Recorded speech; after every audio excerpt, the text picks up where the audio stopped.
തെരഞ്ഞെടുപ്പിൽ സിപിഎമ്മിനും കോൺഗ്രസിനും പിന്തുണ നൽകിയെന്ന് ആവർത്തിച്ച് ജമാഅത്തെ ഇസ്ലാമി. തെരഞ്ഞെടുപ്പിൽ ജമാഅത്തെ ഇസ്ലാമിയുടെ പിന്തുണ സ്വീകരിച്ചിട്ടില്ലെന്ന് സിപിഎം ആവർത്തിക്കുമ്പോഴും എല്ലാ കാലത്തും ഇടതുപക്ഷത്തിനോട് അനുകൂല നിലപാടാണ് സ്വീകരിച്ചതെന്നാണ് ജമാഅത്തെ ഇസ്ലാമിയുടെ പരസ്യ പ്രസ്താവന.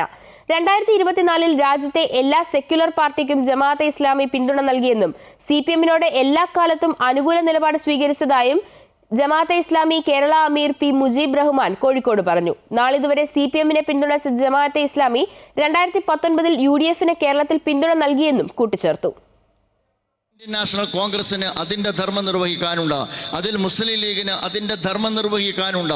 അതുകൊണ്ടാണ് കഴിഞ്ഞ 2024 പാർലമെന്റ് ഇലക്ഷനുമായി ബന്ധപ്പെട്ട് ജമാഅത്തെ ഇസ്ലാമിയുടെ ഭാഗത്ത് നിന്ന് ദേശീയ അടിസ്ഥാനത്തിൽ തന്നെ ഇന്ത്യ അലയൻസിന് പിന്തുണ പ്രഖ്യാപിച്ചുകൊണ്ടുള്ള വളരെ ഗ്രാസ് റൂട്ട് ലെവൽ കേന്ദ്രീകരിച്ചുകൊണ്ട് സംഘപരിവാറിന്റെ പരാജയം ഉറപ്പുവരുത്തുന്നതിനാവശ്യമായ മുസ്ലിം സമുദായത്തിന്റെ സംഘടിത ശേഷിയെ കോർഡിനേറ്റ് ചെയ്തുകൊണ്ടുള്ള പ്രവർത്തനത്തിൽ ജമാഅത്തെ ഇസ്ലാമി